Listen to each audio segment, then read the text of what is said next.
Hello everyone. Welcome to this series of master classes at Boss Coder Academy. I am Rajat.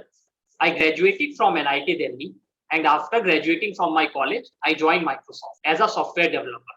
And I worked on Microsoft PowerPoint team, where my team was responsible for building a whole new PowerPoint mobile web app experience and then scaling it to billions of active users. Later on, I worked on multiple services and features and scaled them as well. So that was a little introduction about me, but now let's start off with the class. So in today's class, we want to learn high level design, and as part of it, we want to build Microsoft Teams. So before starting the class, let's start off with the agenda, that what we actually want to discuss in this whole class. So for the agenda of today's class, we are going to first talk about designing MVP, that is minimum viable product.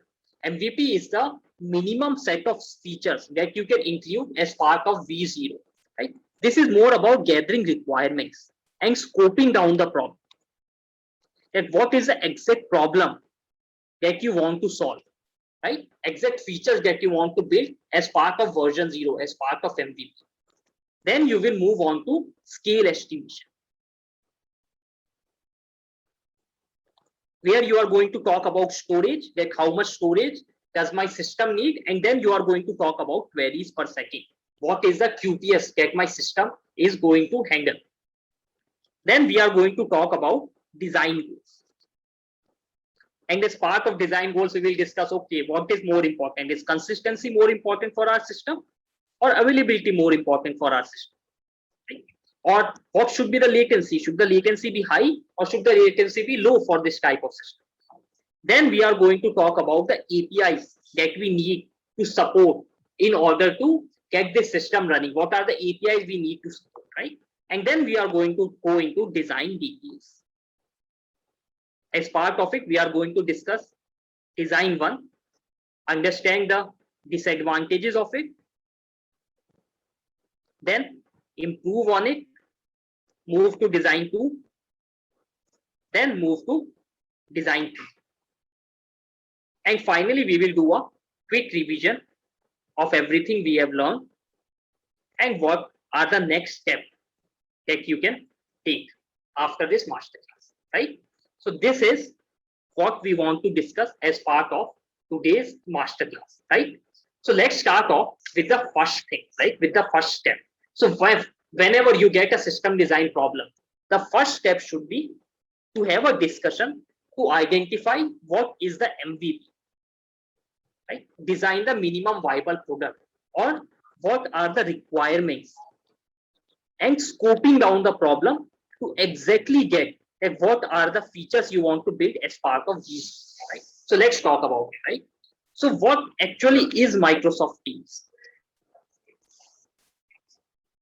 So if you talk about Microsoft Teams, at its core, Microsoft Teams is a collaboration platform that helps the team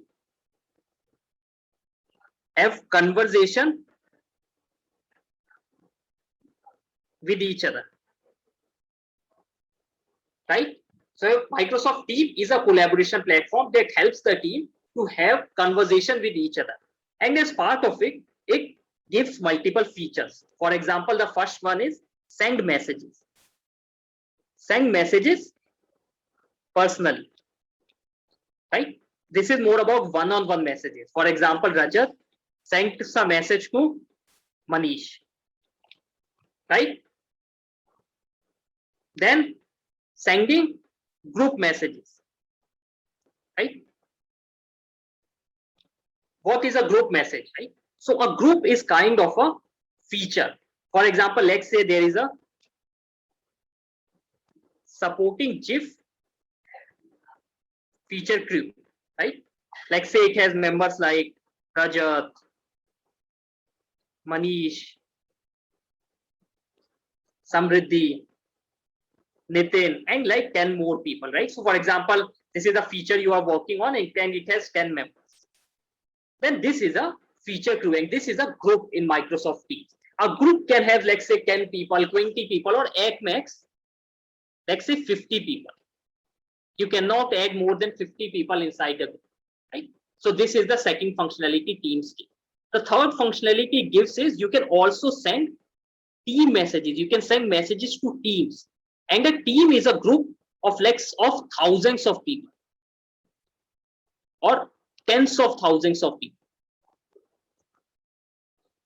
For example, let's say there is a D&I team, diversity and inclusion team at Microsoft, or let's say there is an accessibility team, or let's say there is a whole PowerPoint team.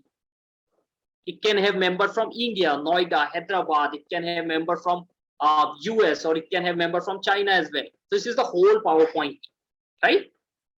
So this is about sending messages to thousands and broadcasting messages to thousands and tens of thousands of people, right? So this was this, right? So these are the three features. Then it also supports file sharing. You can share photos, you can share videos, you can share media, you can share files, right? So these are media files. Then you can also share files as well. So this also Microsoft Teams supports. The fifth is it also supports video calls, audio calls. It also supports meetings. It also supports notifications, push notifications. Also supports reaction to messages.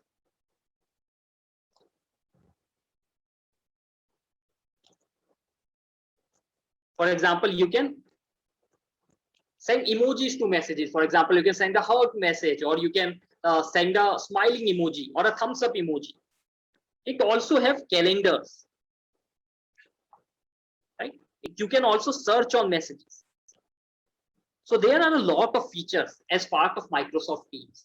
We cannot build all of them in these 2 hours, right? We are going to scope down our problem to identify what we actually want to build as part of version 0 of Microsoft Teams. So let's talk about it, right? So let's say we want to include sending messages personally. People can send messages personally to someone. We want to include send group messages. Then we also want to include send Teams messages. People can send messages to thousands or tens of thousands of people. We also want to include file sharing as well. Like people can share files, can share photos, videos, and files as well. Let's say audio calls and video calls, we want to not include as part of V0. We will include them as part of V1. Meetings as well, let's include them as part of V1 and not part of V0. Let's say notifications we are supporting as part of version 0. Let's say reaction to messages also we are supporting as part of version 0. Calendar, let's say we are not supporting as of now. Search on messages we are not supporting as of now. So this activity gives you a much more clarity on what you actually want to do, right? So now you have much more clarity is that I want to build Microsoft Teams where people can send messages, can send one-on-one messages, can send group messages where a group can have at max 50 people, can send Teams messages where there can be tens of thousands of people, right? Then also there is notifications that they are notified of a new message. There is also they can do file sharing. They can share photos as well, videos as well, or files as well, right? And they can also react to messages.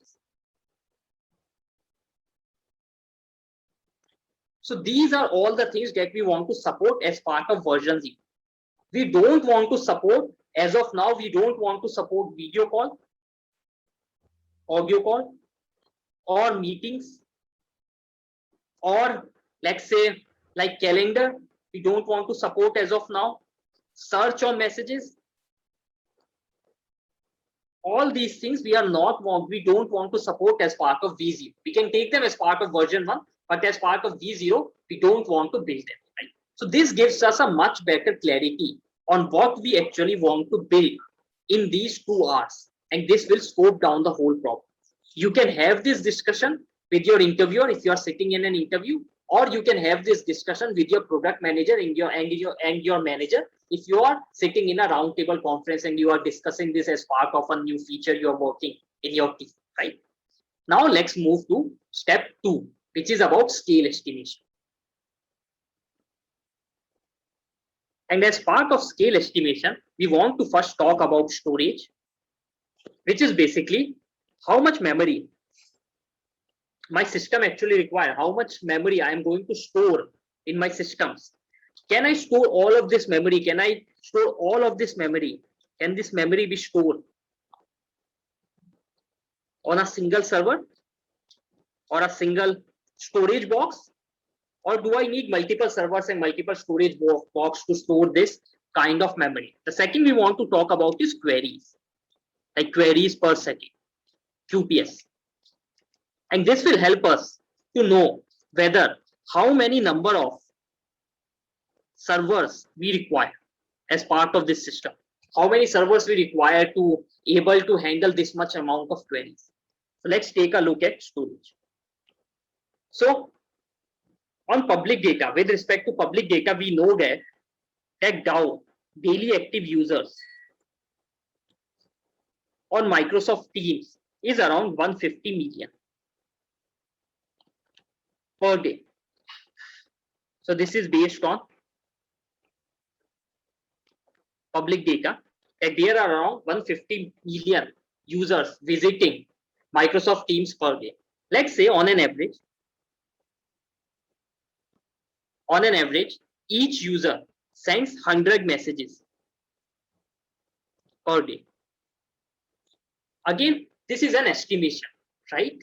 100 messages per day is an estimation, and you should talk to your interviewer. So suppose if you are in an interview, you should ask your interviewer, okay, Mr. Interviewer, I think that we can assume that on an average, people are sending 100 messages per day. What are your thoughts on it?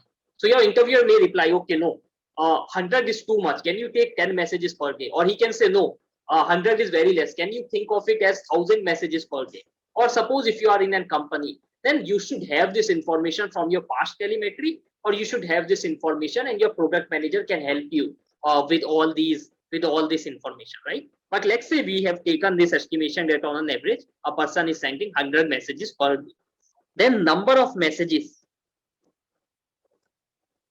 sent each day will be 150 million into 100 messages per day, which will be equals to 15000 million messages per day, which will come out to be 15 billion messages per day. So now this helps you to know that there are around 15 billion messages sent every day from Microsoft Teams. Let's again do an estimation. Like let's say each message consists of, like again on an average, consists of around 100 characters. Right? This is like say ABC or this XYZ, whatever it is of around 100 characters each message on an average. Right? And let's say that one character in C++ is equals to 1 byte, right? So let's say this is the case. Then this will be 100 bytes. So each message will take up around 100 bytes of storage. Then how much storage will 15 million messages take? They will take 15 billion messages will take. So there are 15 billion messages every day. So 15 billion into 100 bytes. Right? So this will be the storage per day. So let's do this calculation, 15 million into 100 bytes. To do this calculation, I just want to tell you that you only need to remember two things. One is that 1 billion is equal to 10 raised to the power 9 and 1 million is equal to 10 raised to the power 6. Most of you would already know this, but still if you don't know this, just remember this, that 1 billion is 10 raised to the power 9, 1 million is 10 raised to the power 6, and then let's do this calculation, right? So I can write this as 15 into 100 bytes into billion, which will come out to be 15 into 100 bytes into 10 raised to the power 9, which I can write as 15 into 100 bytes into 10 raised to the power 3 into 10 raised to the power 3 into 10 raised to the power 3, right? 10 raised to the power 3 byte, 1000 byte will become KB. 1000 KB will become MB, 1000 MB will become GB. So this will become 1500 GB, which will be 1.5 terabyte of data every day. So we are storing around 1.5 terabyte of chat data every day on Microsoft Teams server. Make sense? Now let's say we are designing this system for the next 10 years.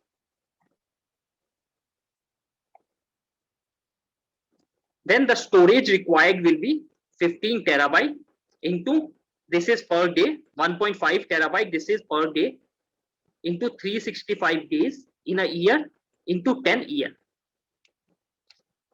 If you do this calculation, this will come out to be around 5475 terabyte of data. This is per day, right? Terabyte of data. This will come out to be around 5.475 petabyte of data. This is for next 10 years, right? So this is the data you are going to store on the servers of Microsoft Teams. Can you store all this data in one server? Can this data be stored into one server? No, right? So you need to shard the data. What do I mean by shard the data? You need to divide the data into multiple servers. You need to shard the data into multiple servers or multiple storage boxes. So that was about storage, right? Let's talk about QPS now, which is queries first. Now you could see that, okay, we have already discussed about that. There are around 115 billion messages sent every day on Teams, right? So which means that there are writes of 15 billion per day. Now let's also talk about reads. What will be the number of reads? So you would acknowledge that most of the people will either use Teams from mobile, which is like their Android app or their iOS app, or from desktop app like their Windows app or their Mac app, or some of them, like very few of them, will use it from browser. So you would acknowledge that, let's say the first time this user reads the message here on the mobile, but then the mobile will cache this message, so that when the user opens this message, tries to read this message the second time, he is going to read the message from the cache. Similarly here as well, once the message is received here, it's going to be stored in a cache, so that when the person make the second read, then it's going to be get from a cache. So first read for most of the time will happen from the server. However, the second read will happen from the cache. Right? So you can assume that, okay, that the read to write ratio will be around 2:1, right? So again, this is an assumption. This is a valid assumption, and this is the reason I have taken this assumption. Again, you can discuss this with your interviewer. Is this the right thing? Or you can ask your product manager or ask your manager if you are working in a company that are these the right estimation.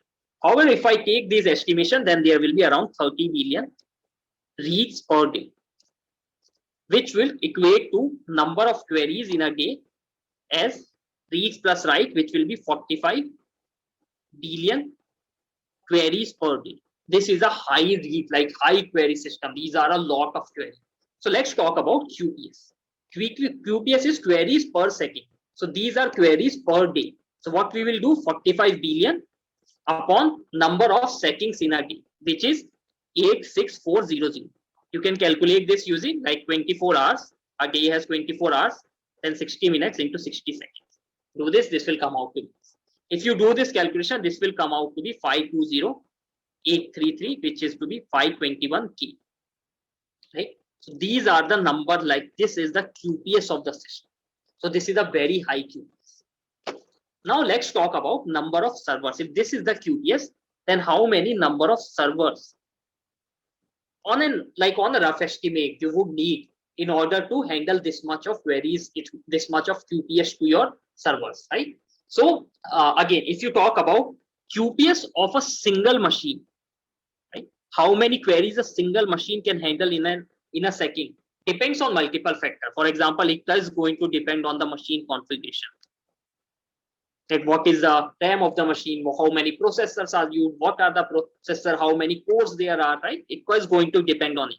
It is also going to depend that how heavy is your query, right? Also depends on the query. Is your query very light query, like it does only addition or fetching some information, right? Or writing some information, or is it like very heavy query that it does a lot of computation, right? This is also going to change your QPS for a single machine. Let's say you have a good configuration machine and your queries are light, they are not very heavy. Then most of the time QPS for a good machine with light QPS comes out to be in few thousands. If your queries are light, then this is the QPS for most of the machines, right? So let's say the QPS of a single machine, again doing an estimation, is around 2500, right? This is an estimation. Again, you can talk to your interviewer, or if you are in a company, you would have this idea from your past telemetry and what is the QPS I get from a single machine, right? Then the number of machines you would require is total QPS, which is 521 into 10 raised to the power 3 by 2500, which will come out to be around 200, right? So this will come out to be 521 into, and then this is like 2500, right? So this will come out to be around 200 machines, right? You will cut this in 10, and then this will like, just think of it as 20, and then I am doing 200 machines, right? So this is again a rough. So number of machines you would require if I do a rough is around 200 machines. So this was about your scale estimation. So what we understand as part of scale estimation is that if you talk about storage, then we require around 5.475 petabyte of data for the next 10 years. So we need to shard the data. You understand this thing? And then as part of QPS, you understand that the QPS is very high, like 421K, and we would require on a rough around 200 machines to support this system. Is this understood? So if this is understood, if scale estimations are done, then let's move to step 3. And the step 3 is about what are our design goals, right? What are our design goals? This is step 3, right? So as part of design goal, let's first talk about CAP theorem, which is basically C stands for consistency, E stands for availability, and P stands for partition tolerance. And CAP theorem says that in a distributed system, you can have only 2 of them, and in a distributed system, you would have to support partition tolerance. Why do I say so? So if you go into what is partition tolerance, if I quickly discuss what is partition tolerance and what it actually is, let's say there are these 2 servers, right? This is server S1, this is server S2. Now this server S1 is connected to the outside world, right? It is connected to other servers in the system. It is connected to clients as well, multiple clients handling requests and everything, right?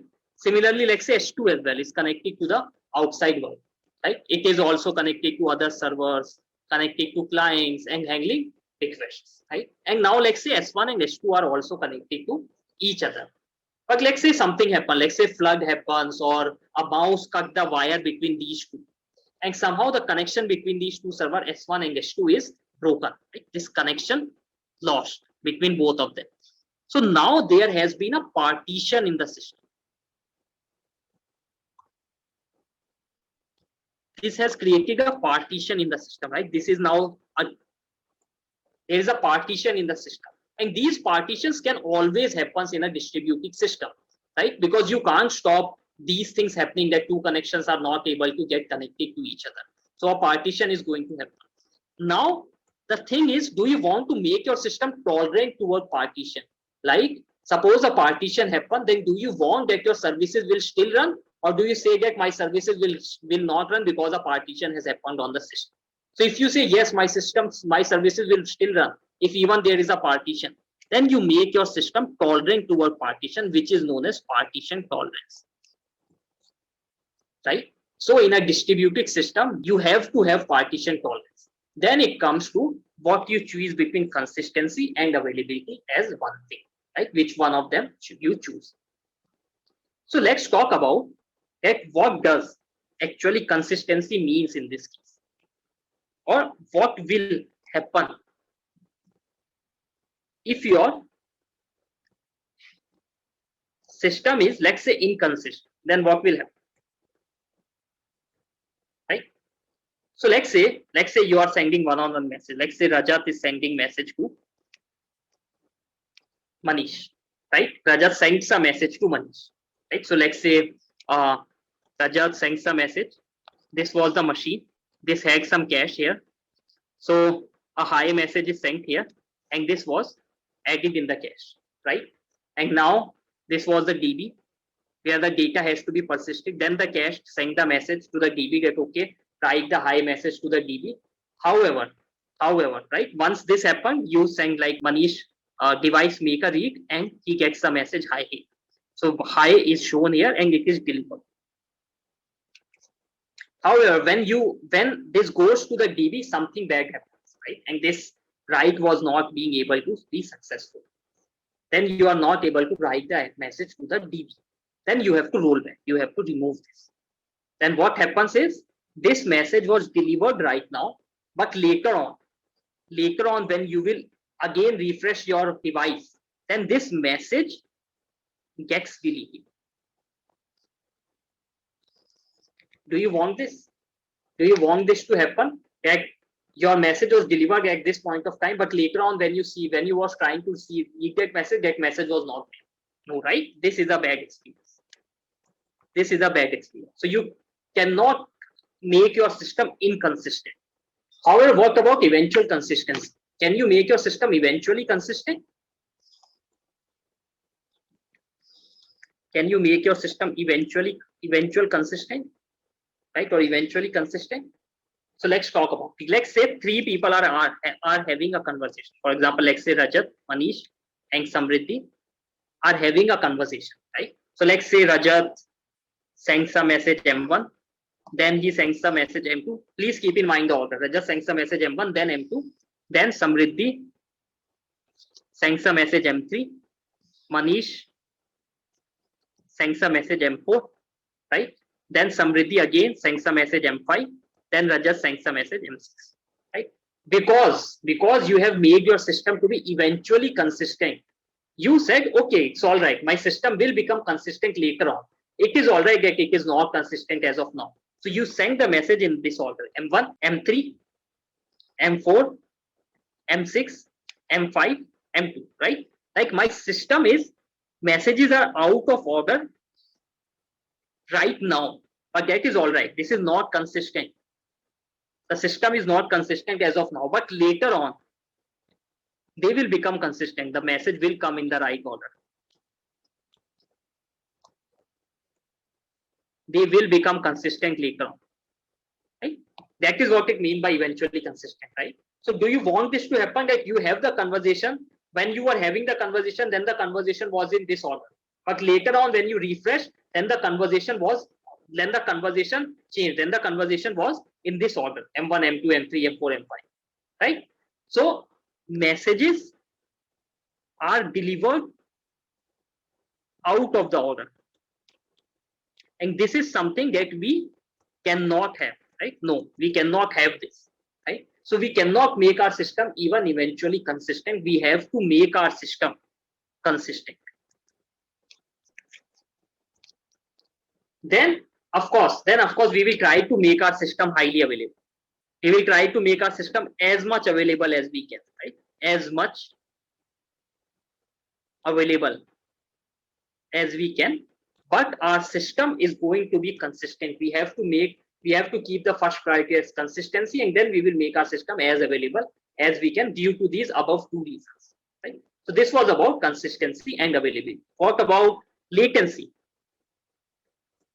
Okay. Since conversations are mostly real-time conversations, since these are real-time conversations, we want to have a low latency in the system. We would want to have a low latency, right?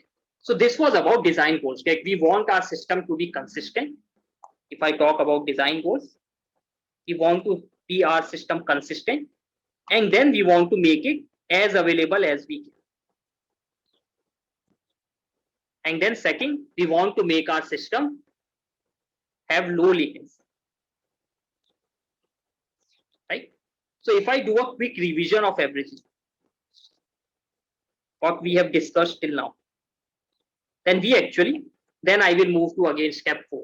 But if I do a quick revision, we started off with step 1, which was understanding MVP, like what will be our minimum viable product, our requirements. And we scope down the problem to exactly what we need, right? We scope down that, okay, we are going to support one-on-one conversation, group conversations, team conversation with tens of thousands of people, file sharing, right? And then also reaction to messages. This is something that we say that, okay, this is what we are going to support. Then we move to step 2 as part of that, okay, what is the scale we are working at? So we do scale estimations. And as part of it, we talk about storage, where we get to know, okay, we are storing 4.75 petabyte of data. So we need multiple servers or multiple storage boxes to support this. And then we also talk about QPS, that what is a query per second, and we get to know that our QPS is 521K, which is very high, and we would need around 200 machines to support.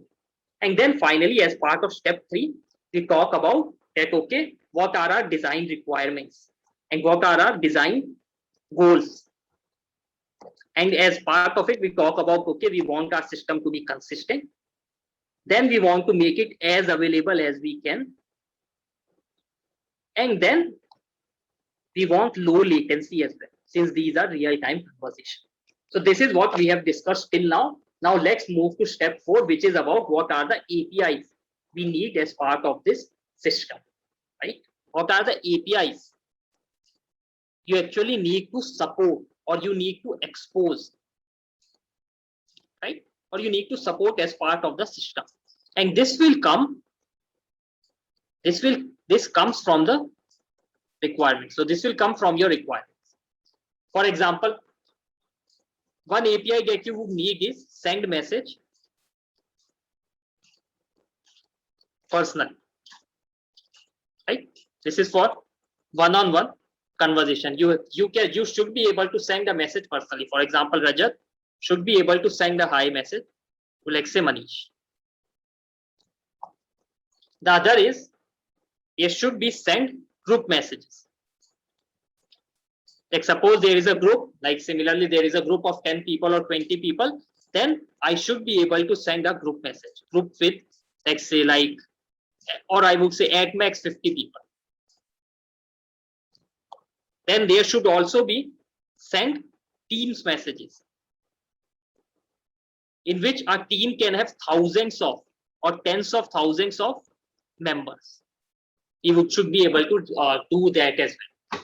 Then we should also be able to read messages, so get messages, right? We should be able to read messages as well, and read messages again for active users as well, who are currently logged in, and for non-active users as well. I will go into more details of it, but yeah, you can think of them as of now like some active users which are right now logged in, and then some users who logged in, let's say, after a day. So you should be able to get messages for both of those type of users. I will go into more details of it later on.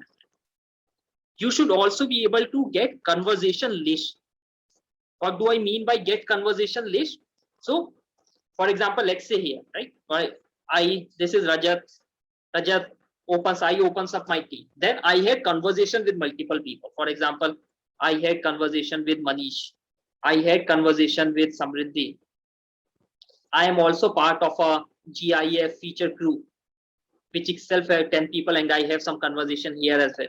I am also part of a D&I team, diversity and inclusion team, right? Let's say I am also a part of a D&I team, and this is a team with thousands of people, right? And then I have conversation with others as well.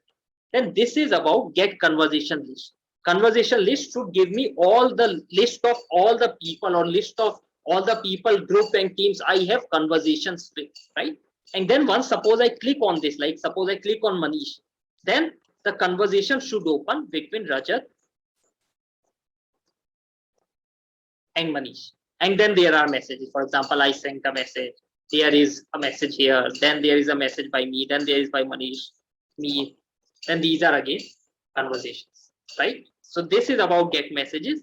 Like we are able to get a single message, like single conversation, single message, and then this is about get conversation list, right? So this is the difference between get conversation list and get message. Then these are the most of the things we should be able to support. Then we should also be able to like support, create groups or add members to the group or delete members of the group, right? Delete members. So these are all the APIs that we needed to support as part. So now you have most of the things. So if I discuss what you have before going into actually designing, right, design details, now you have all the required things you need to design. Now I have the question that you want to design a system which supports APIs, right, which supports API discussed in step 4, right, discussed in API needed step, and this step itself you get this from step 1, which was about requirements, which was about scoping down the problem, MVP, right? At the scale of step 2, where you talk about scale estimation, you want to design this at the scale of storage of the petabyte, QPS of very high QPS, keeping in mind, keeping design goals in mind, discussed at step 3 in mind. And you want consistency as much available as you can, and then low latency. So this is what you need to know before start designing a system, and that is what we have done in this step 4.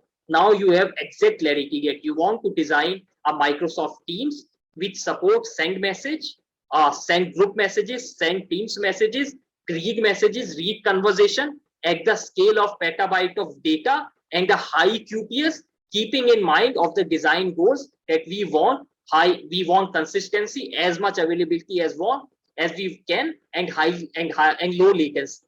This is what we need to know. Then we can start designing system, and that is when we will now go into step 5, which is about design details. So let's say suppose, right, just suppose that you were designing this for 100 users, right? Suppose this is a college project. This is a college project and you are just designing it for 100 users, right? Then all this data, right? All this data for 100 users, all the chat, all of their profile info can be stored into a single server. And the life will be very easy. However, that is not true with the scale you are working at. So from scale estimations, we already know that we are going to store 4.7 petabyte of data, 5.475 petabyte of data, and we can't store all of this data into a single machine. So we have to shard the data into different storage boxes. Right? Now the question is, how can we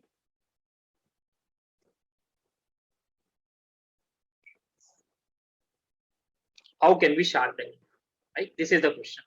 Now the first thing, of course, is you can shard by conversation.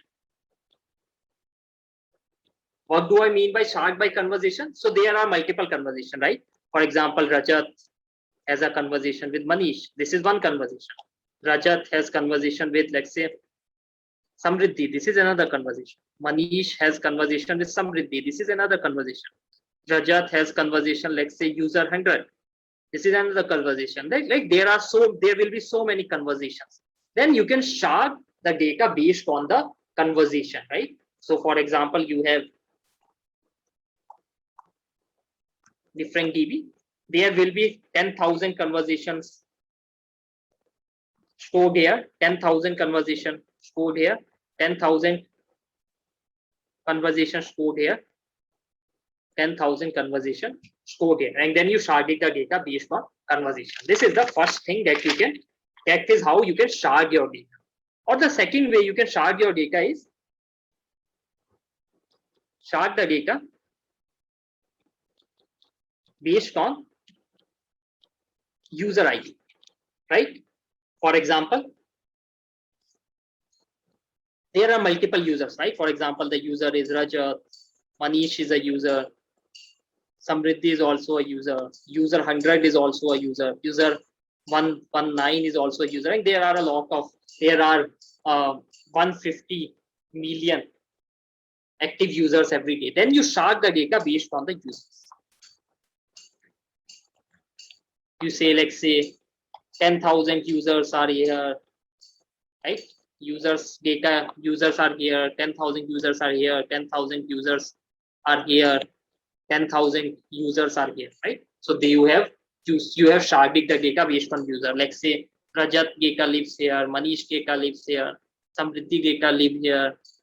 We have different data here, we have different data here. So this is about sharding based on user ID. So let's pick up each one of them and see how can we actually shard the data.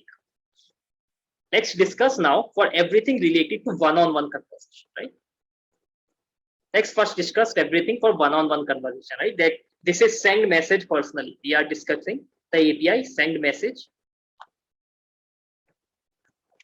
personally. For example, Rajat can send a hi to Manish, right? So let's discuss this. First, let's shard the data based on conversation, right? So how will you shard the data, right? So basically, this is the client. Once a request goes, first it goes to a DNS server. A DNS server will return the IP address of the load balancer. It will go to a load balancer, and then there are multiple server boxes which are sharded by conversation. Sharded by conversation means that there are some conversations stored in this box, right? For example, let's say Rajat and Manish conversation stored here, Rajat and Samriddhi conversation stored here, right? Rajat and Manish, let's say Manish and Samriddhi conversation is stored here, right? So this is sharded based on conversation. Let's say Rajat sends a hi message to Manish. Then let's see how send message will work. So how send message will work? Let's see.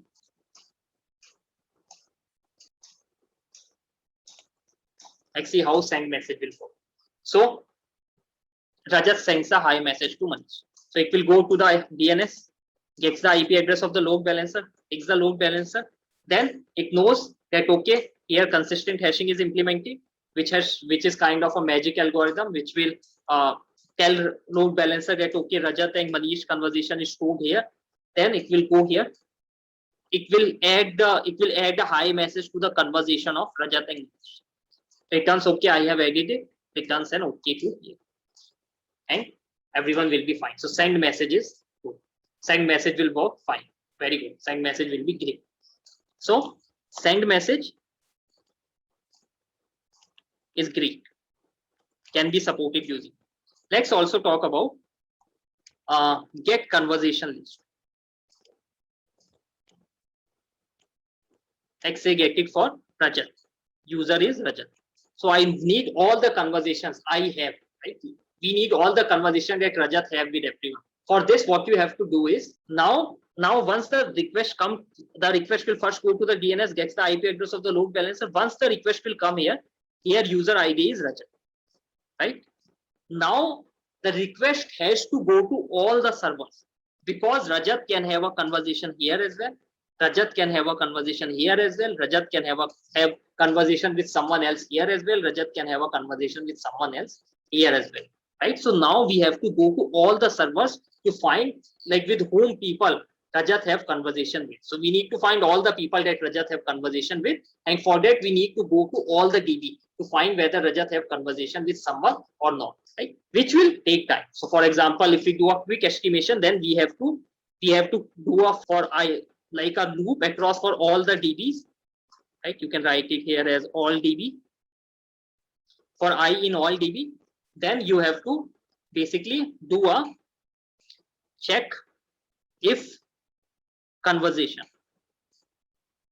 and you will pass the user ID here. Let's say Rajat. So we need to find whether this DB, you will send I the DB and the user ID, and you have to see whether any conversation for Rajat exists. If exists, then return it, right? If exists, then return, like return conversation, whichever Rajat has conversation with. And for that, we made an estimation that there will be around 200 servers, right? Let's say this thing takes around 500 milliseconds, right? Let's say these things take around 500 milliseconds. Then the total time it will take us will be 200 servers into each query. You have to do a hop to all the DBs, 500 milliseconds, which will come out to be 10 into 10 raised to the power 4, right? Which will be 100 millisecond, right? So you can do 100 into 10 raised to the power 3 millisecond, which will come out to be 100 seconds, right?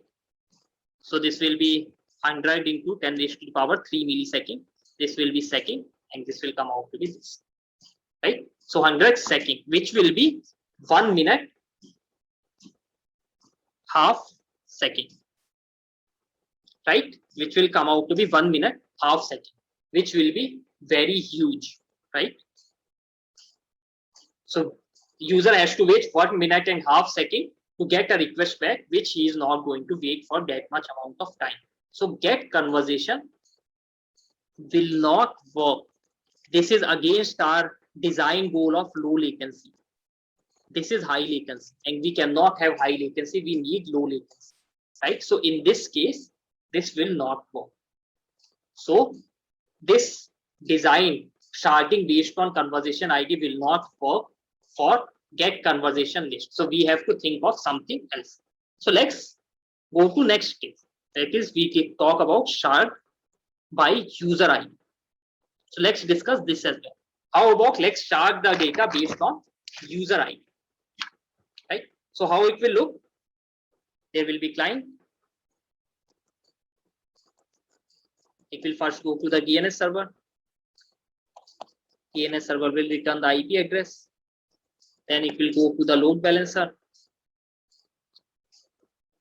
right? It will go to the load balancer, and then there will be multiple DBs, which are sharded based on user ID. What do I mean by user ID? So let's say Rajat data is stored here. Then what is the data that is stored here? Conversations. All the conversation Rajat have, like conversation with everyone. For example, let's say Rajat has a conversation with Manish, or Rajat has a conversation with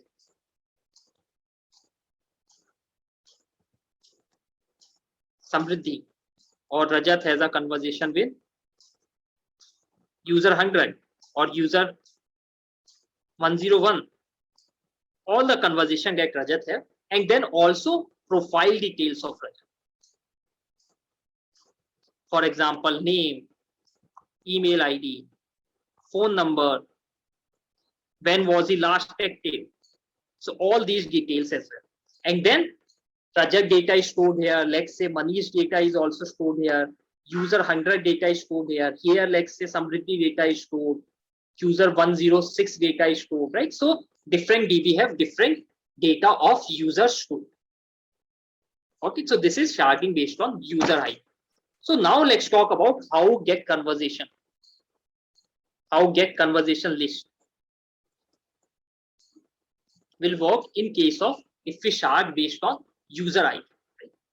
So this was client. Let's go to the DNS. Returns the IP address. goes to the load balancer, and then these are DBs which are sharded based on user ID. Let's say Rajat data is stored, right? So now if I want to get all the conversation for user ID Rajat, then it will first go to the DNS, returns the IP address, comes here, user ID will come as Rajat. Here consistent hashing is implemented, which will send the data, which will send the message, which will send the request here to this DB. Now this DB has everything. This DB has all the conversation Rajat have in past with everyone. So there will be no network hop. It will directly return the data, and this will be fast. So get conversation will be fast. So we are happy with get conversation. What about send messages? How the send message will work? Like send message personally, we are sending one-on-one message. So how send messages will work in case of sharding based on user ID, right? Let's talk about that. So let's say this is the client. This goes to the DNS server, gets the IP address, goes here to the load balancer. Then there are some app server boxes here. Like these are app servers. And then these are storage boxes.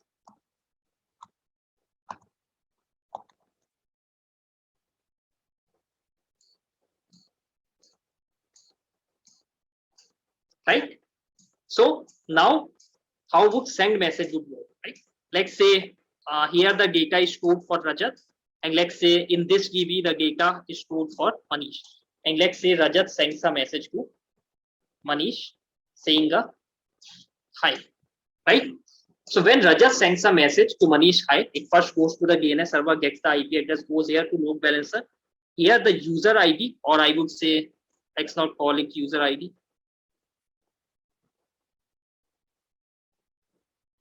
Let's call it sender ID is Rajat, who has sent the message, and then the receiver ID, who has received the messages, is Manish, right?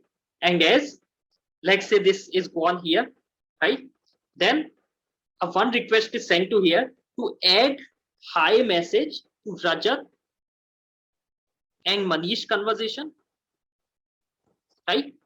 And a request will also be sent here, so that a hi message is also sent to the Manish and Rajat conversation, right? A hi message has to be sent here as well. And then when both of them returns a true, then it has to return the true. However, if you see, there is data redundancy, right? We are storing the same data at two places in two server boxes. So this is data redundancy. And we are talking about a consistent system. If you know our design goals, if you remember from our design goals, we wanted our system to be consistent, and there is a data redundancy. So we have to take care of that even when we add data to two places, and even when the data is redundant, we have to make sure that we are maintaining consistency. So how do we maintain that consistency, right?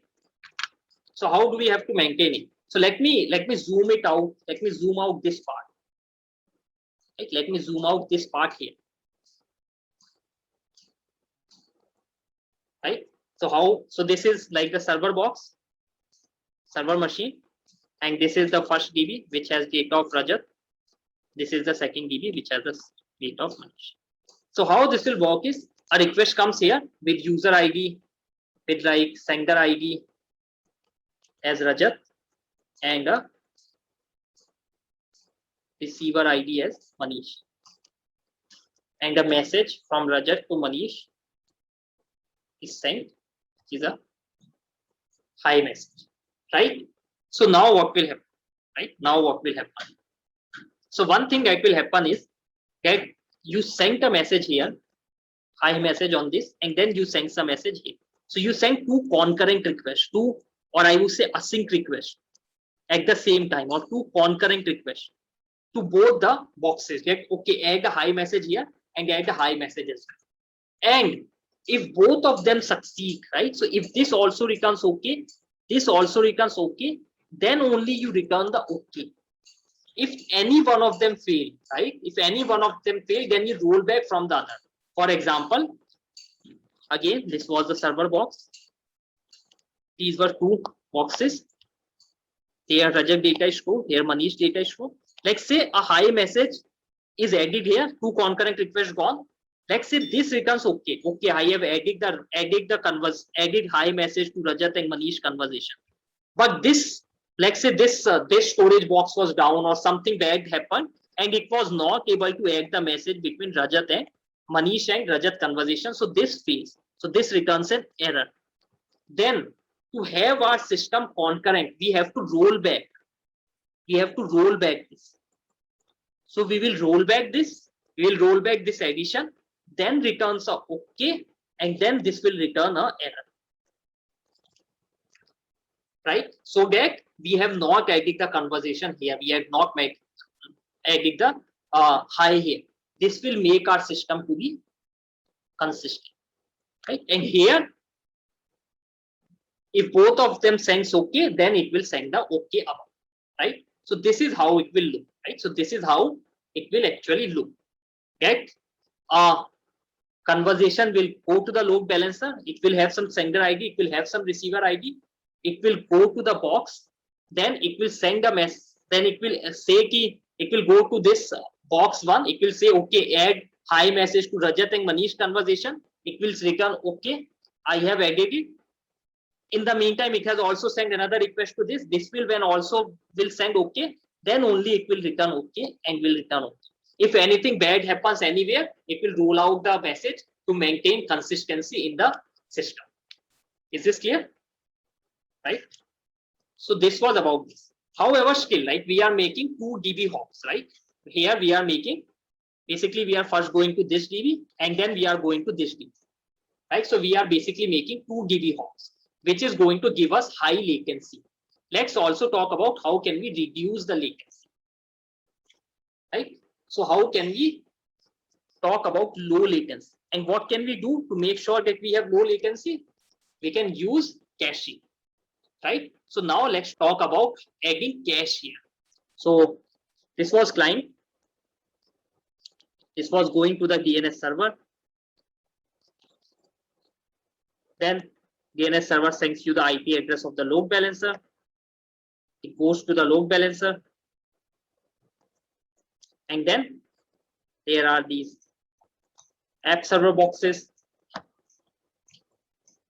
And then there are storage boxes.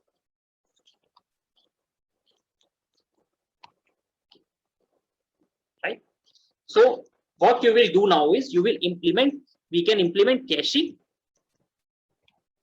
at these server boxes, right? And these cache will be again sharded based on user ID. So for example, let's say Rajat sends a message to Manish, a hi. Now what will happen? It will go to the load balancer, goes to the DNS, then goes to the load balancer. It has the sender ID as Rajat. It has the receiver ID as Manish. Then it's, let's say Rajat cache 6 here and Manish cache is 6 here. Again, the cache is also sharded based on user ID, right?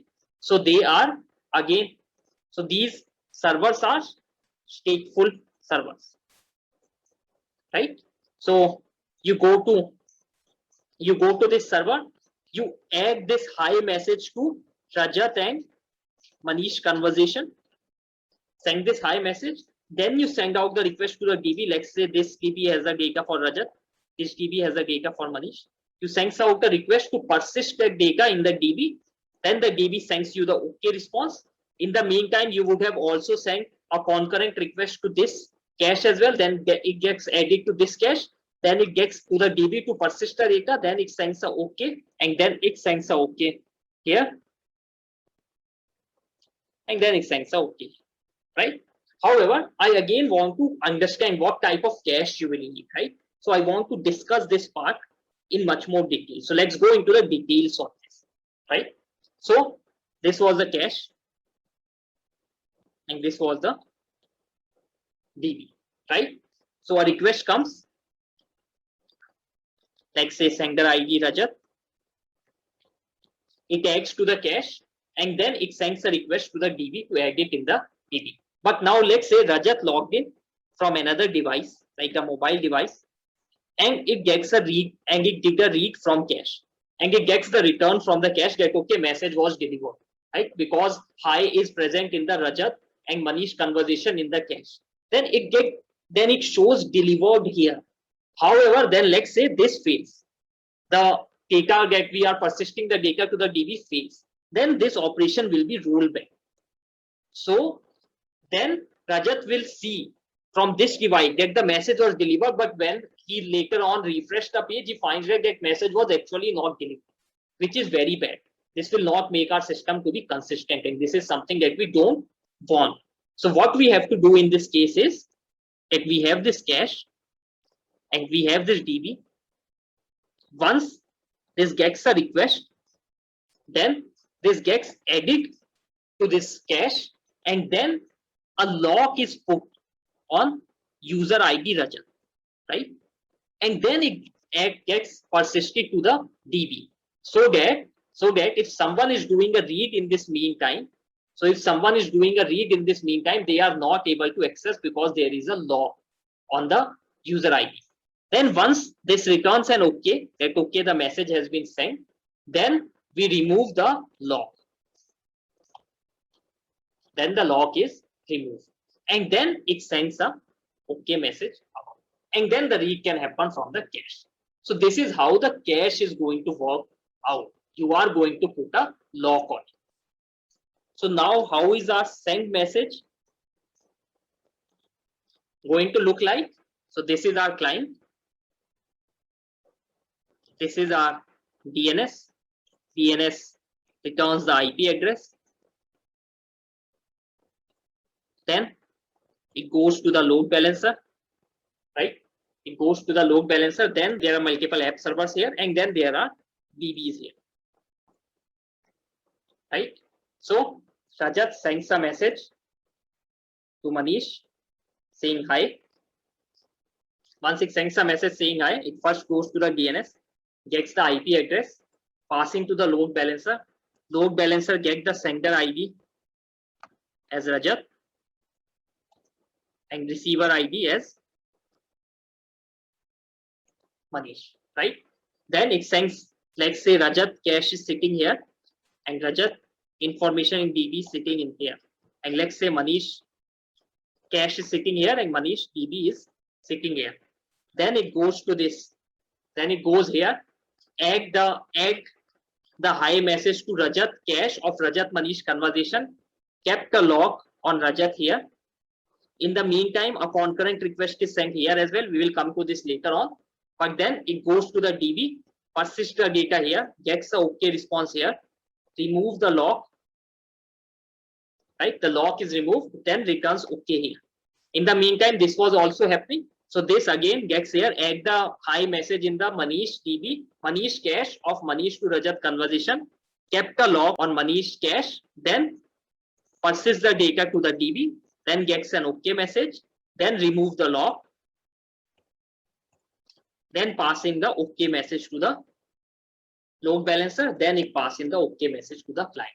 If anything bad happens anywhere, then the data then get right is rolled back, right? So this is how everything is going to look like in the send message in case of the cache, right? So now send message is complete.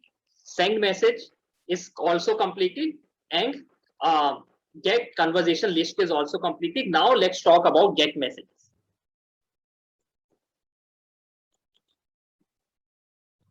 So till now, what we have learned is, let's say Rajat sends a hi message to Manish, right? Then this was Rajat device. Rajat sends a hi message here. It goes to the cache. Then it goes to the DB to get persisted here, right? And then this is send message. However, this message has to be delivered on the Manish mobile as well. Then this flow is what we are referring as get message.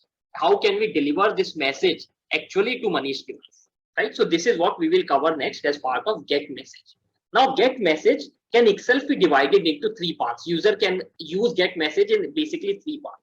So let's just send some message to Manish, and Manish is using Microsoft Teams. So first thing is that Manish can be currently active, right? For example, Manish has currently opened MS Teams, let's say in his laptop, right? So it is currently active in his laptop as of now. For this, a message should be sent directly. Immediately, a message should be sent to Manish device, right? The second user can be, like let's say Manish is currently logged in but inactive, right? Let's say he has Microsoft Teams opens in his Android device. He's logged in here but is not using as of now. So in this case, a push notification should be sent to the device that okay, you have received a message from Rajat, right? Then the third case can be that Manish is not logged in into the device, right? And now he logged in after few days.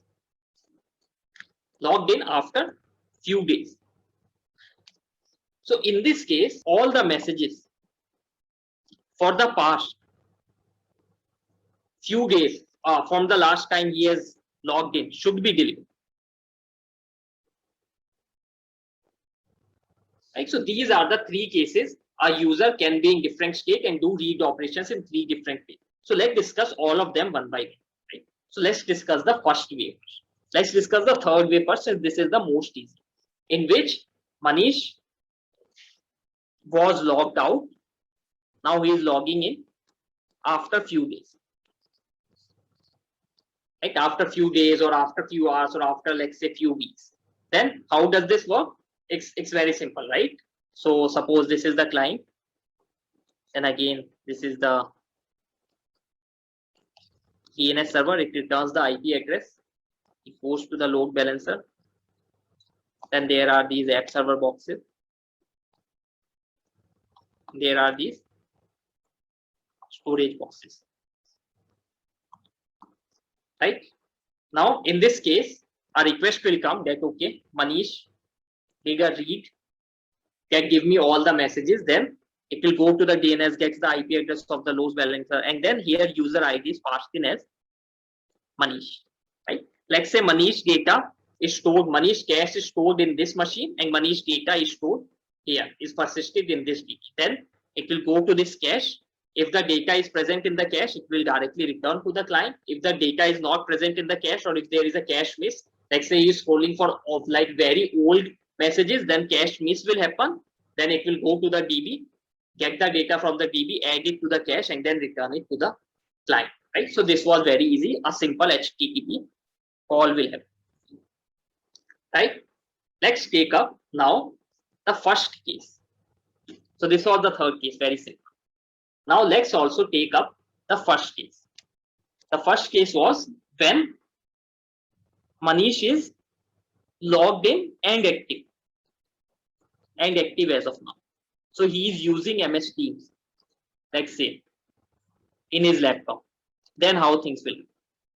To go into this, I first want to discuss ways in which client and server communicate with each other. Right? Before going into this, I want you to understand client server relationship, or how client and server communicate with each other, or client server communication. How does client and server communicate with each other? Right? So the first way client and server communicate with each other is via HTTP calls. Right? So very simple. This is the client, right? This is the server. It basically, whenever a HTTP request is sent, it first forms a connection. A connection will be formed here, and then a HTTP request will be sent from this connection, and then the server will process process this or do computation here, right?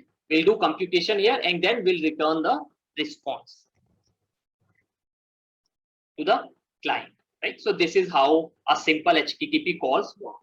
So do you think HTTP call can work in this case, right? For example, let's say it cannot work, right? Let's say Manish device is here and let's say this is the server and this is the DB.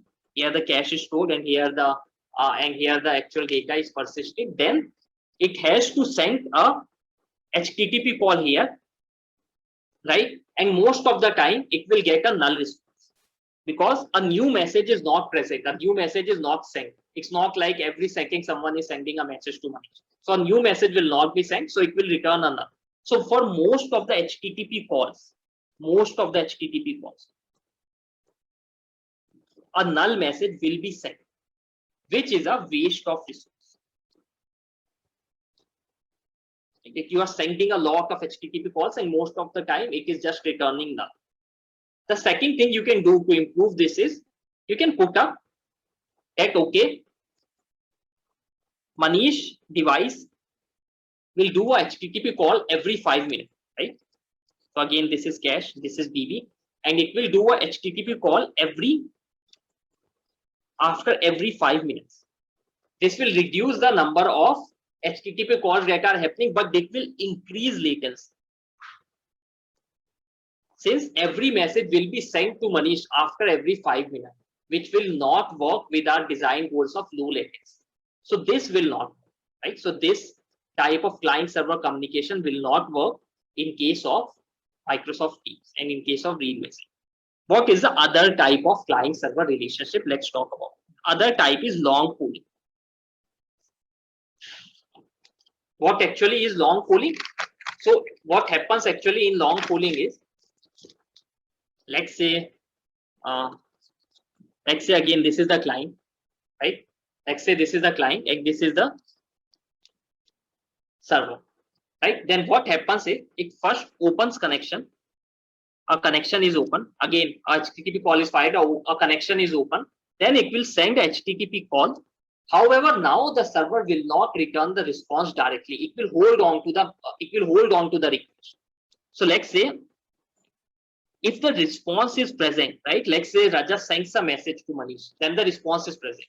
If the response is present, then it will return the response to the client. And then the client will again immediately fire a new HTTP call to the server. If the response is not present, if there is no response and no one has sent the message to Manish as of now, it will hold on to the request.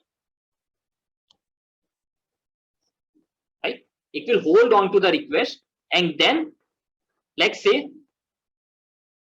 it is holding on to the request and after some time it gets the response, right? So let's say after some time it gets the response that Rajat has sent some message to Manish. Once it gets the response, then it sends the response to the client and then again a new HTTP call is fired to the server, right? If it does not get a response after some time, then timeout will happen. Of course, we will keep the timeout as high. But yeah, this is HTTP call, so timeout will happen. So if timeout happens, then it will send a timeout to the client that okay, timeout has happened, and the client will again initiate a new HTTP call to the server. So in this case, actually, there will be less calls because the server is holding on to the request. It is not returning a null response. It is holding on to the request, and once it gets the response, then it will send the request back to the client, right? So can we implement long polling in our case of Microsoft Teams? Yes, sure, right? We can definitely implement long polling in our case, right? So how can we implement long polling, right? So let's say this is the client again. This goes to the DNS server. DNS returns the IP address and it goes to the load balancer, right? It goes to the load balancer. Then there are app server connected here, right? And then there is DBs here. right? Let's say Rajat sends a hi message to Manish.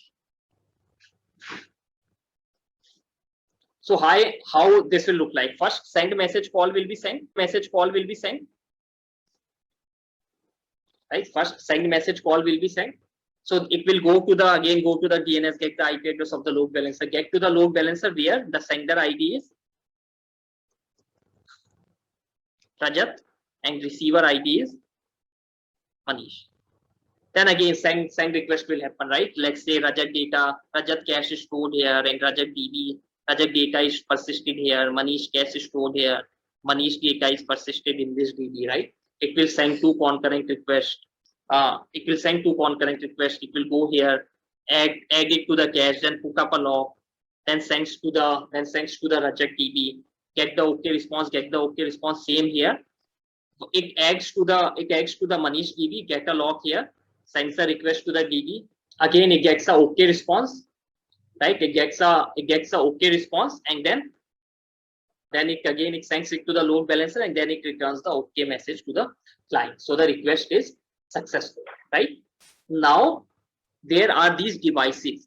Let's say this is Manish Android device, and let's say this is Manish laptop, right? Now they are connecting to this server via long pulling.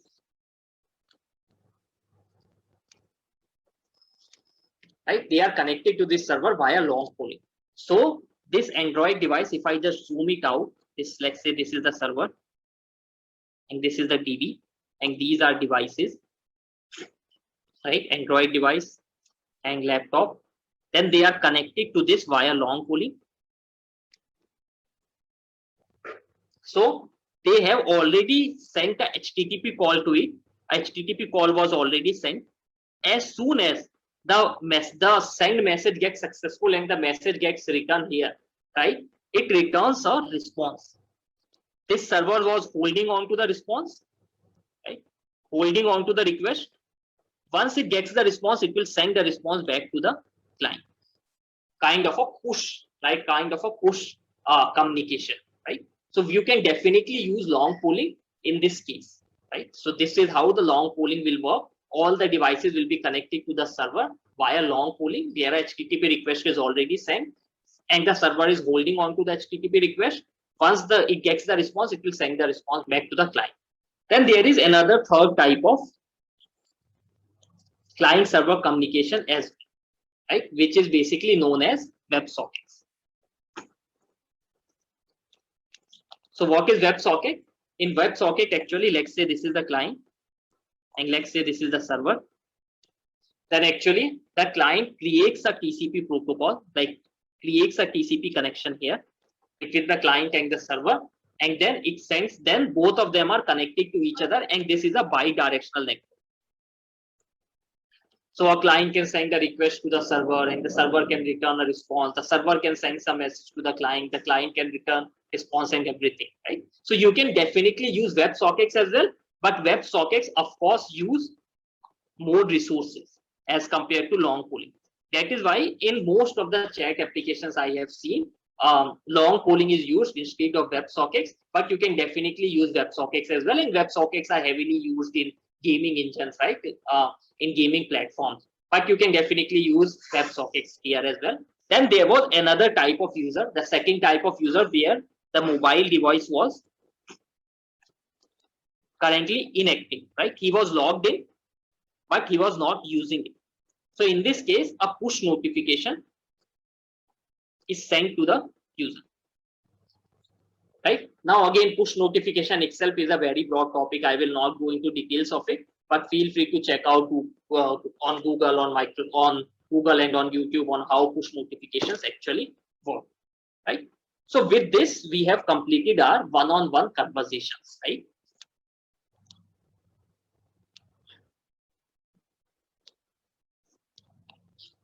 So what we have discussed in one-on-one conversation is we have discussed get conversation list. Again, we have shardic data, shard based on user ID, right? Then we did get conversation list. We also talk about send messages. And we also talk about how can you get messages for all the three cases, 1, 2, 3. Right? Now there are of course a lot more things that can be discussed here. Right? You can discuss a lot more things. For example, how to handle app server failures. Right? And DB failures, right? And DB boxes failure. For example, for DB, you will create replicas. In this case, you will create replica, but I don't think in app server you will create replica. You don't need replica. You will not create replica. Right? Again, this is out of the scope for this lecture, but this is something that also you can discuss as of now.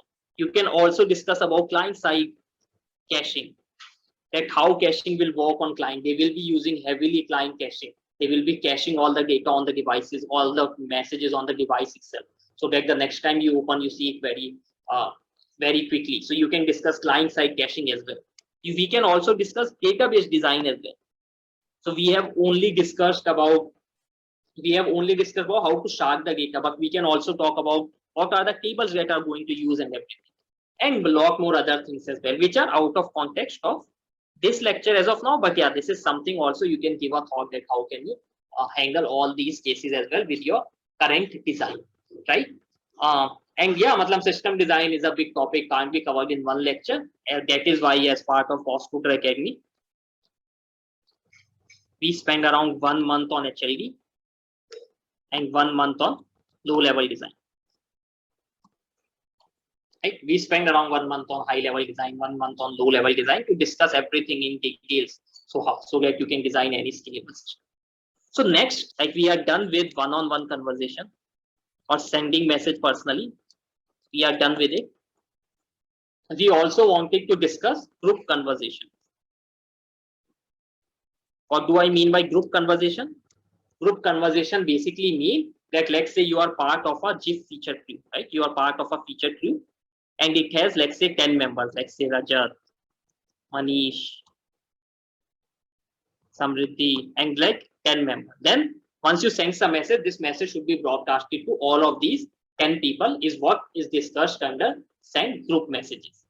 Then the next thing we will discuss this next, and then the next thing we want to discuss is team messages, right? Where actually you are sending messages to thousands of people, right? Sending message to thousands or tens of thousands of people, right? You are sending message to thousands and tens of thousands of people at the same amount of time. This is also we want to do next. However, before going into that, into discussing these two things as well, in this lecture itself, I want to quickly take your 5 minutes to talk about how can you shift to top product-based companies and how we at PostCoder Academy can help you achieve that, right? And then after 5 minutes, we will cover these two topics. Since I know that most of you are currently preparing to shift to a top product-based companies like Amazon, Microsoft, Google. So I want to quickly take out 5 minutes to discuss this and then move forward with the topic. So in order to get into these top product-based companies, you require some key skills, which are, first is problem solving skills in DSNL.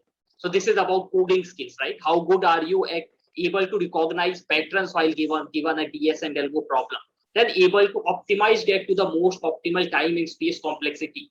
And then finally coding, right? So that is the part one. Being good at problem solving skills in DSNL. Then the second part is you should be good at designing scalable system. That about first knowing fundamental knowledge of DBMS, how to design a DB, how to normalize a DB, how to denormalize a DB, how to write efficient SQL queries over the DB, operating system, concurrency, right? Computer networks, and then using this knowledge to actually design scalable system, right? As part of it, low-level design, how to write much more structured code, how to write maintainable code, and high-level design, which talks more about scalability, how to scale your code, right? So designing scalable systems is second part. Then the third part is you should know how to use all of this knowledge into actually developing development project, actually working on development project like full stack development, front end, mobile, like back end development. So all of that, right? And then the final thing is mock interviews. Again, I think mock interviews are very important. Mock interviews can really help you to do all the mistakes in the mock interview itself and not repeat them in an actual interview. And how can you learn all of those skills? That is what I want to discuss next. So in order to learn problem solving skills in DS and Algo, you need to first structure your preparation, right? Moving in all the direction and solving problems in random order from random platforms does not help you become like build up your problem solving equations. So it's important you structure your preparation. Then consistency is very important. DS problem solving cannot be learned in 1 day or 2 days. It will take consistent efforts of few months, and your peers can help you in that. Then practice, solve more and more problem, and it will help you. As part of designing scalable system, you should again structure your preparation, right? And then you should also do design discussions with senior engineers. Since system design is more about a conversation between you and interview, and if you have some discussions with either your friends or some senior engineers, that will help you a lot. Development skills is about then using all of this knowledge into actually first learning a framework and then implementing it and then deploying. Mock interviews I have already taught you, right? And all of this, a mentor can help you a lot in all of this, in providing you the right guidance and providing you the right direction. For example, let's say this is you. A lot of us take this unstructured path, right? Which takes us several years to reach from our current position to these top product-based companies, because it is an unstructured, non-guided path. But a mentor can really help you stay on a structured and guided path, provide you a structured curriculum, structured steps, guided curriculum, so that you are always taking the right step and moving in the right direction. And that helps you string down this journey to 4 to 9 months, right? With all of that keeping in mind, I want to invite you to Boss Coder Academy 5th cohort. What is Boss Coder Academy? Boss Coder Academy is actually a very structured, personalized, and mentored curriculum which will help you master problem solving in DS and Algo, help you master system design, and help you master development skills in the next 4 to 7 months, and then help you grab your dream tech offer. Right? As part of the whole curriculum, we spend the first 4 months on problem solving skills in DS and Algo. Right? As part of it, we are going to structure your preparation with a very structured curriculum and live classes taken by top professionals working in top product-based companies like Apple, Facebook, Microsoft, Google, and then having dedicated assignments and questions to build up your problem-solving muscles. We are going to make you consistent because you are working in a peer community of other equally motivated people, and we have student success manager assigned to just check on your consistency, that are you solving problems or not. Everything is tracked inside the academy that you are doing. Then practice makes you perfect. You are going to solve more and more problems as given in assignments and homework. You will be part of weekly contest that happens inside the academy. That will again help you build up this problem solving muscles. As part of designing scalable system, then we spend the next 2 months here. Right? As part of it, we discuss CS fundamentals, DBMS, computer network, operating system, low-level design, high-level design, and we discuss this in a whole 2 months with live classes taken by experienced people with 6+, 10+ years of experience who have worked on designing scalable systems. And then discussions with senior engineers, discussions with your mentors, right? Design discussions with your mentors, which will again help you. And then the last 1 month is something we spend on development skills, where we use all of this knowledge into actually developing a scalable project, and as part of it, learn some frameworks around full stack development. Throughout the whole curriculum, you will have mock interviews. You will have mock interviews with your mentors, and they will help you with everything. Again, as part of the curriculum, whole 7-month curriculum, you get a dedicated mentor, which is really vested in your group, which helps you provide guidance and direction so that you are always moving on this structured path, always taking the next right step, always solving the next right problem, right? It's a very personalized course, which will help you get into these top product-based companies in the next 4 to 7. XN Boss Coder Academy is an end-to-end solution where we first spend our time on upskilling you by providing you a structured curriculum which is designed by industry experts, then having live classes from top professionals working in companies like Microsoft, Google, Apple, then having daily assignments and homework questions from DSA as well, from system design as well, from development as well, and providing you one-on-one mentorship to help you be on track right? And with industry relevant projects. So first, in the first 7 months, we are going to upskill you with all the relevant skills. And then we are going to spend the next 1 year where our recruitment team will help you provide opportunities at multiple product-based companies. As part of it, you will have mock interviews with your mentors. We will help you optimize your resume. We will help you optimize your LinkedIn profile. We have a dedicated recruitment team which will provide you diverse opportunities via referrals and industry connections, right? Via referrals plus industry connections, right? We are going to provide you expert guidance on how can you increase your chances of getting your resume shortlisted through various companies, right? And will help you provide a lot more opportunities moving forward after completing the whole course. So again, just wanted to tell you, this is not just a data structures and algorithm course.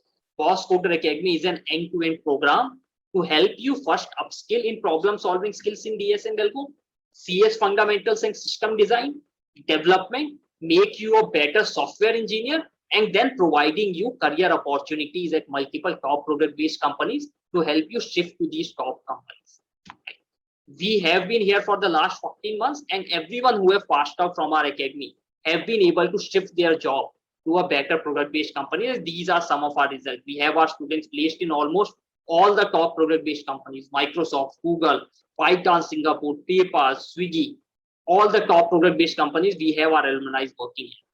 This is our placement statistics. In the last 14 months, we have placed more than, like, all the students who have passed out from our course, around 50 plus students with an average package of 21.1 lakhs. And these are the placement statistics. For example, Saurabh get placed above 50 lakhs per annum at PayPal as ST3, right? Senior software developer.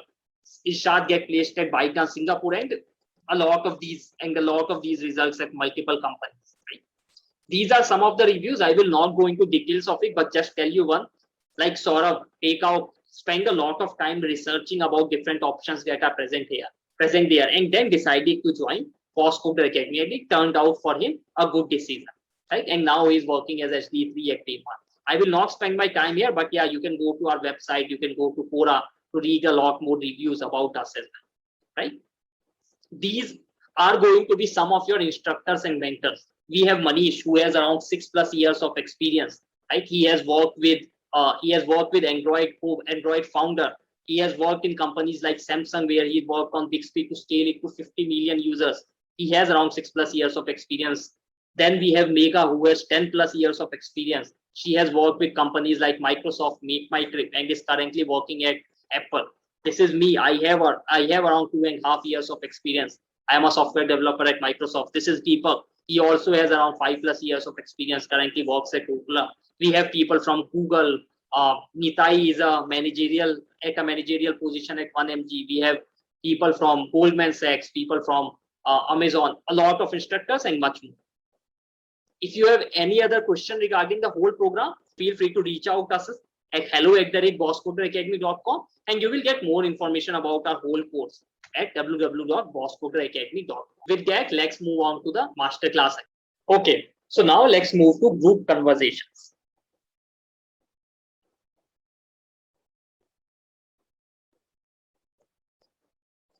So what do I actually mean by group conversation? So actually a group is kind, let's say, as we are talking about, let's say a GIF feature group, GIF feature group, and it can have like at max 50 members. So it can have, like, say, Rajat, Manish, Samriddhi, Nitin, like Nitai, and other members as well. So it can have at max, let's say, 50 members. Let's say this group have 10 members, right? Then once I send a message hi to this group, the message should be broadcasted to all of these 10 people, is what we are talking about, group messages.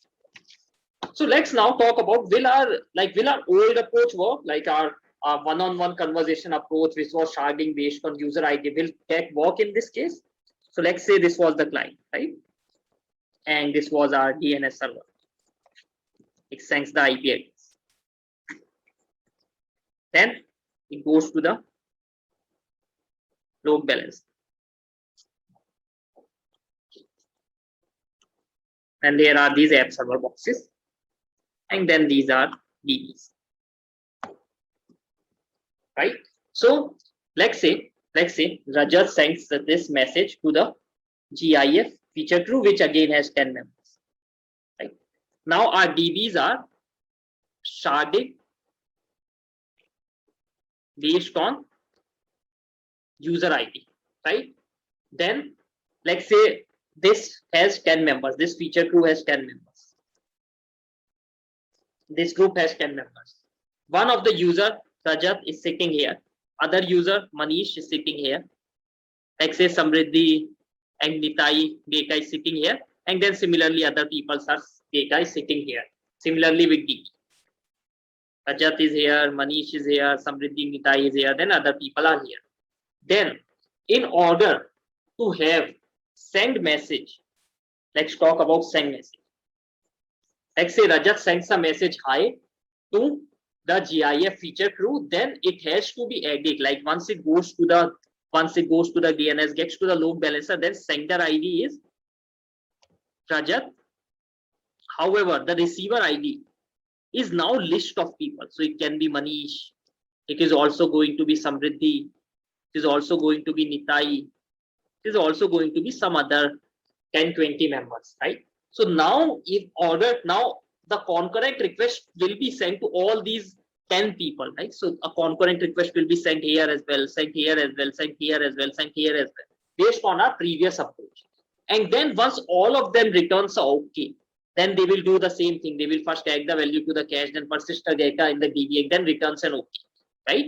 Keep the lock here, then persist the data in the DB, then remove the lock and then returns an okay.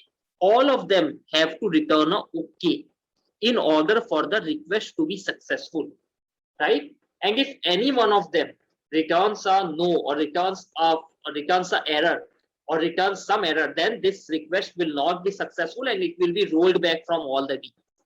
This will make our system to be slow, and the other thing is our whole system will be like most of our requests are going to fail.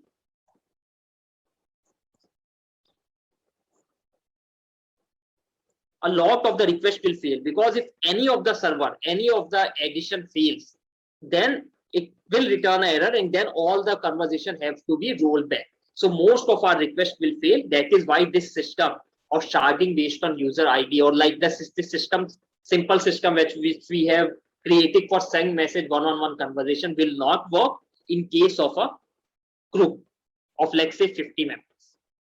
So what can be a good design for this case?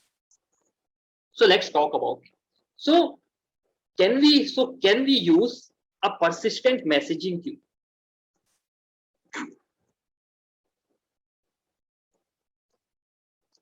Like let's say Kafka or RabbitMQ. Can we use something like that? So what will happen?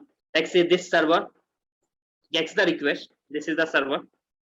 It gets the request that okay, the sender ID is Rajat, and it has sent the message to these receivers. Receiver ID is then this Manish, Nitai, right? And then let's say Samriddhi, and then other people. Then what can happen is it can add the message. It will add the message to Rajat cache that okay, message has been delivered. Then it will kept a log. Then we'll send the data to the DB. DB will persist the data in the Rajat conversation, then returns an okay, and then this will return the message to the client. This will return the message to the client that okay, your message is delivered.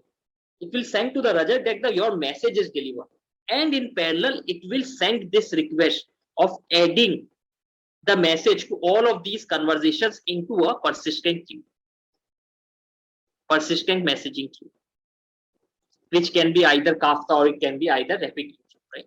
So it will add the messages here. So now what will happen? This server has given up its responsibility of sending the message or passing on the message to all the different people of the group to this persistent messaging queue. Now it has taken away its responsibility and given it to the persistent messaging queue. And systems like Kafka and RabbitMQ, these persistent messaging queue are itself distributed systems. So they will now handle that, okay, now we have to send these messages, these requests. Now we have to successfully execute all of these requests, right? So now how the whole system will look like. So let's say this is the client.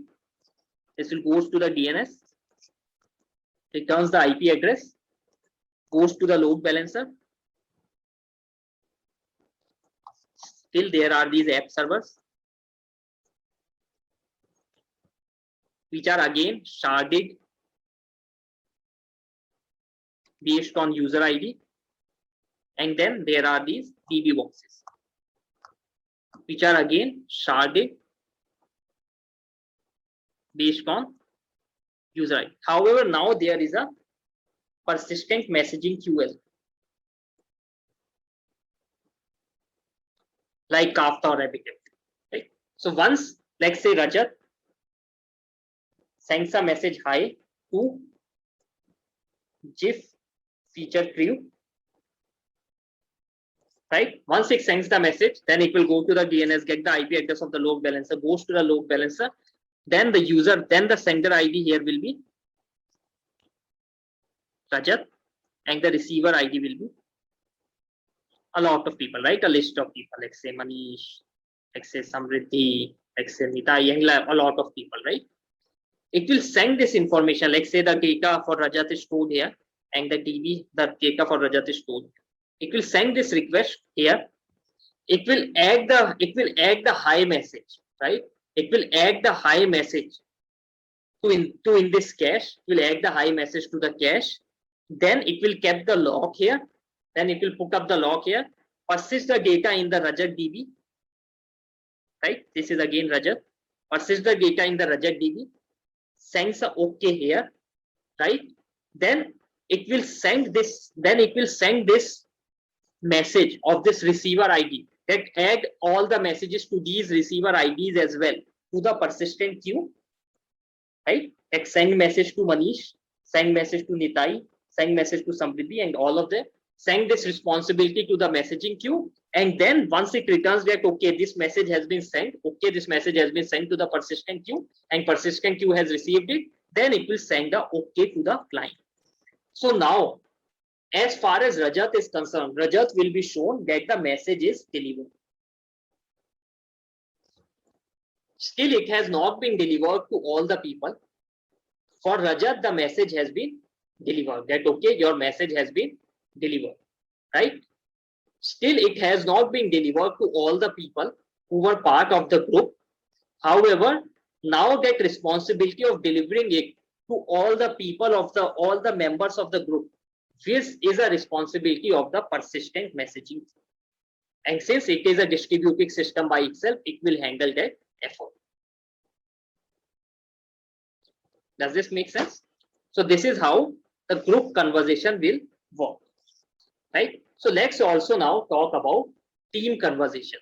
What do I mean by team conversation? A team is a group of people which can have thousands of people, or let's say tens of thousands of people. For example, D&I at Microsoft, or let's say PowerPoint team.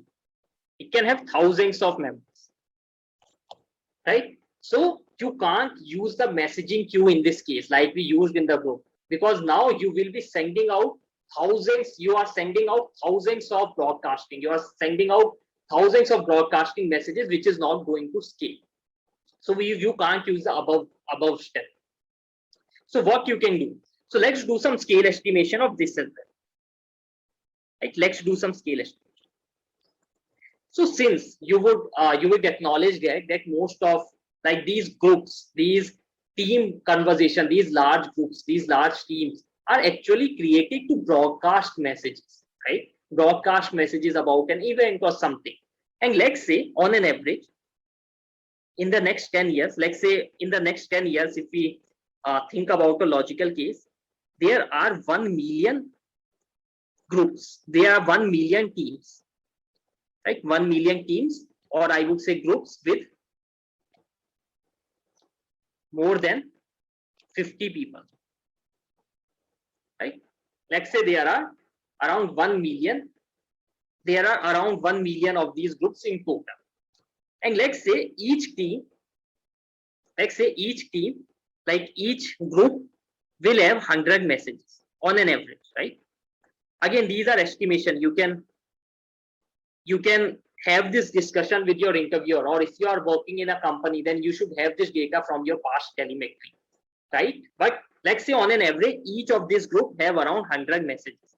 Then the total number of messages in groups, right, with more than 50 members is going to be around 1 million. There are 1 million teams into 100 messages, which is around 100 million messages, right? There are so 100 million messages. Let's talk next. Let's say that each of this message is around, again, like on an average is around 100 characters long. Again, let's say on an average, each message has around 100 characters, right? And like again, let's say one character is 1 byte. So this will be around 100 bytes. So each message will take 100 bytes of storage. Then the total storage you need to store all the groups, or all the groups with more than 50 members, is going to be 100 million messages into each message is taking 100 bytes. So this will come out to be 10 into 10 raised to the power 3 into 10 raised to the into million bytes, right? So this is going to be 10 raised to the power 4 bytes. So this comes out to be 10 into bytes into 10 raised to the power 3. Million is 10 raised to the power 6, which you can itself write as 10 raised to the power 3, 10 raised to the power 3. 10 raised to the power 3 byte will be equals to KB. 1000 KB will be equals to MB, and 1000 MB will be equals to GB, right? So this is around 10 GB of data. So the total storage is around 10 GB of data, which is not that huge, right? It is not that huge. So you can easily store it into 1 DB or in 2 DB, or even let's say if it increases, if there are more groups that are getting created or something happens, then let's say there are 100 GB, or let's say there is 1 terabyte of data that is stored as part of the group. That is not very huge amount of data. You can shard it between 2 to 3 servers easily, right? So what you can do in this case is you can actually store all the conversation data separately, right? So what you can do is store all the conversation data separately, right? Other than the one-on-one conversation and other than the groups with less than 50 people conversation, right? And you can shard that data based on conversation ID, right? Then you can shard that based on conversation ID. So how would that look like? So let's say, so how would that look like? Let's say there is a client, right? Let's say this is the client. This goes to the DNS, right? It returns the IP address, goes to the load balancer, right? Then there are these multiple app boxes. There will not be like too many app boxes. There will not be too many storage for just if you just think about conversations, right? Now the data here is sharded based on conversation ID, right? So for example, let's say Rajat, let's say this group data, right? This group data, right? Let's say D&I group data is stored in this DB, whereas this data, this different group PowerPoint team is stored in this DB. Then different message have different DBs, right? Different groups, different teams with more than 50 members are stored in different DBs. And let's say someone sent a message to let's say Raja sends a message to PowerPoint team, right? It will go to the load balancer, and based on again consistent hashing, which is sharding based on conversation ID, it will go to this DB. Like it's let's say send to the group D&I team. Then it will go to this DB, add the conversation here, then add the conversation here, gets an OK, returns a response, and then goes in, right? Whenever someone is doing a read, message, then also it's not like whenever someone opens that conversation between PowerPoint D&I, it's going to read the message from the DB again, right? And that can be read from a single DB because you have sharding based on conversation ID, right? It will go here, it will have the group ID. So group ID is going to be, let's say, D&I. It will go here, get the data, and then return, and then show it on the client, right? So this is how it can work. Right? Since we have made this acknowledgement that okay, there will not be too many groups, so there will not be too much of data. There will only be some amount of data, right? So that is how everything can work, right? So if I quickly revise everything, so that is what we wanted to discuss today. If I quickly revise everything, then today we actually discussed Microsoft Teams. We learned high-level design, and as part of it, we talked about Microsoft Teams, right? And the first step we'll do is we design the MVP. That is, we talked about the requirements. We talk about the minimum viable product. We scope down the problem. And as part of it, we get to know, okay, we are designing a system which supports one-on-one conversation, which support group conversation with less than 50 members, which support, again, Teams conversation with more than 50 people, right? Then we talked about what are our scale estimation. And as part of it, we again talked about what is the storage, that we have petabyte of data, we have to shard the data. We again talk about QPS, how many servers we are going to need as part of the whole effort, right? Then we talk about our design goals. That okay, now our design goals is that consistency is important for us, and then we maintain this throughout the whole design, right? We talked about then we will make our system as available as we can, right? We talked about this as well. And then we talk about okay, low latency is also important for us. We want our system to have low latency. Then the next thing we talk about is once we are done with the design goals is API meeting. Like what are the APIs we need? We talked about okay, we need send messages, we need get conversation link, we need get messages, right? So all those APIs we talked about that we need all these APIs, and this comes from requirement one. This itself comes from requirement one, right? We actually get it from requirement one. And then we talked about okay, now we have a clearer idea that we actually want to design Microsoft Teams,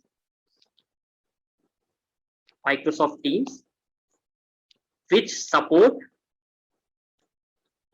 APIs which are discussed in step 4, right? Which support APIs which are discussed in step 4, which itself comes from step 1, requirements. We get the APIs from the requirements at the scale